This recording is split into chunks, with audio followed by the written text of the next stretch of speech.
What's up, y'all? You're watching Union Minded. I'm your host, Eric, and today I want to talk to you about class war.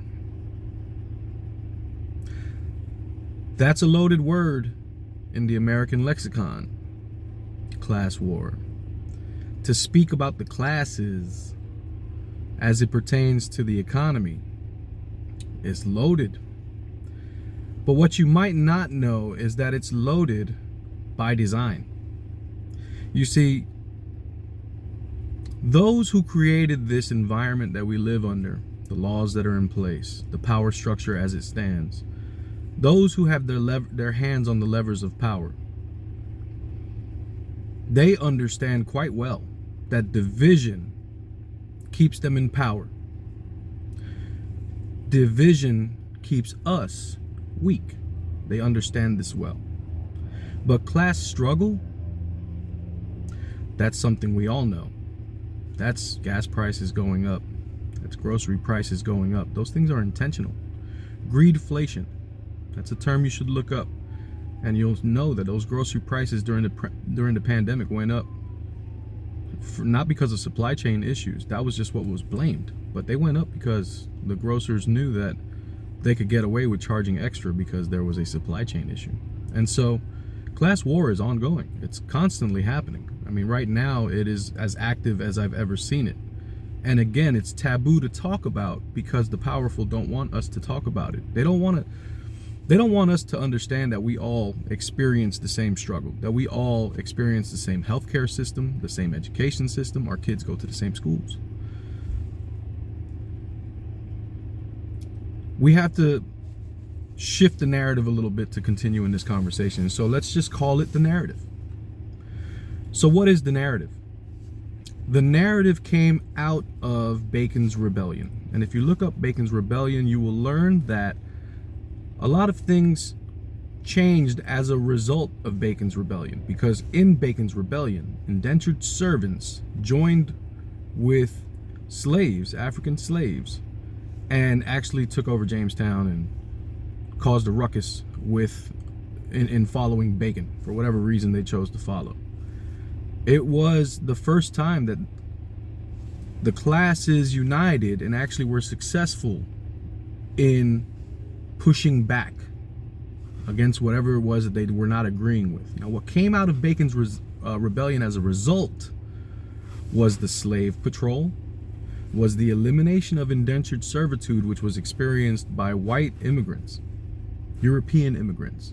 In fact, the term white in the lexicon of America didn't come about until after Bacon's Rebellion. It was a direct result because they saw, back then they used to be, this is an Irish person, this is an English person, this is a German. After Bacon's Rebellion, when they saw that if the class is united, we really are screwed because we're outnumbered, 1,000,000 to 1, they created the term white to group all these other European immigrants into a higher status than the African slaves that were being brought over and held as free labor. Okay, so we need to understand what the narrative was and why it was created. The narrative was created to continue a division of the classes. They elevated it a little bit, make these folks a little more important than these folks, and tell them they're nothing alike, although they still experience life the same way. These folks, though they're elevated, they're still poor, they're still oppressed, they're still suffering injustices. These groups are being completely oppressed. All right, so it's very important to understand why this narrative was created. It was created to keep powerful people powerful and to keep the masses divided so that they never understand that we live in the same communities, that we experience life in the same way. Now, they use this narrative and this elevation of certain working class versus other working class as a buffer zone to themselves. Because if you're in an elevated working class, you don't want to be in the lower working class. And so you tend to support policies that maybe those on the upper class are pushing, that you buy into because you think, they keep telling you, you can be a part of this class if you work hard enough. But in truth, it's all just a narrative. You can see it in current events that we are experiencing class warfare in real time. And so this narrative that is pushed It's pushed in all facets of organizations where there is a power structure, because anytime that there is unification, there is power in that unification, and those who are in power know this, and so they purposefully try to divide. But understand something: no matter what you look like,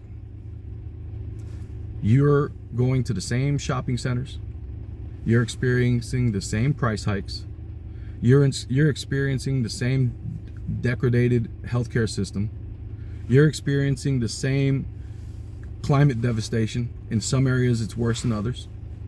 You're experiencing the result of this upper echelon of folks determining policy. You're experiencing the results of class warfare, and they won't tell you that. So we're going to call it the Matrix. We're just going to call this narrative, we're going to call it the Matrix. And the Matrix is the world that's pulled in front of your eyes to keep you from understanding that you're just a cog in a machine, that you're replaceable, and they expect you to only provide power for the economic system that they reap the benefits of. The Matrix is the division that is pushed every day. There are folks that voted for Trump because they thought he would be good economically. There were folks that voted for Bernie. Voted for Harris. There are Bernie supporters in our coalition. There are Trump supporters in our union. Our union has a wide range of political views, all subject to the narrative, the Matrix that's put in front of us. All also experiencing life in the same way. And the only thing that separates us from being in the lower working class is that union card that we carry. And that union card is important because the strongest that we were ever as a labor movement was when the loyalty of the rank and file belonged to the unions, and they understood their role, and they understood how they played an important part in this organization that was fighting to improve the lives of the people in their communities, which they actually saw a result of with higher wages and stuff of that nature. And at the peak of our strength, the government decided that they had to create the National Labor Relations Act as a way to stop us from absolutely changing the economic system to work better for working people. And so the National Labor Relations Act was passed as a stop. Guys, we're going to put a court in place to resolve these disputes. Stop striking, please. Okay? That's what happened at the peak of our power. And we were at the peak of our power when we understood that no matter what we looked like, we were in a union. And we fought hard together, and we got results. Now I'm going to fast forward to October of 2023. I presented a motion at our labor union meeting for transparency. And what happened in November of 2023 was, organically, attendance at the union meeting shot through the roof because the membership, the rank and file, determined that they wanted transparency during negotiations. And we actually overruled the chair's decision to call my motion out of order. And through debate, we came together and voted unanimously for transparency during negotiations. That's an economic issue. Now, what followed from January to May was an increase in attendance to union meetings of up to 400%. Every type of political ideology coming to the union meeting because they cared about one thing: economics. They cared about their contract. Now, whether you loved the contract or you hated the contract, understand something. The only reason that contract was what it was because you, the rank and file, saw past your differences and you came together for a cause of common. That's what I'm talking about, and that's what I'm trying to build. My name's Eric. You're watching Union Minded. Remember that the fight's not left and right. It's up and down. It's going to take solidarity to win always. Each one teach one. Get out there and reach one. And remember, there could be no union without you and I front and center. Peace.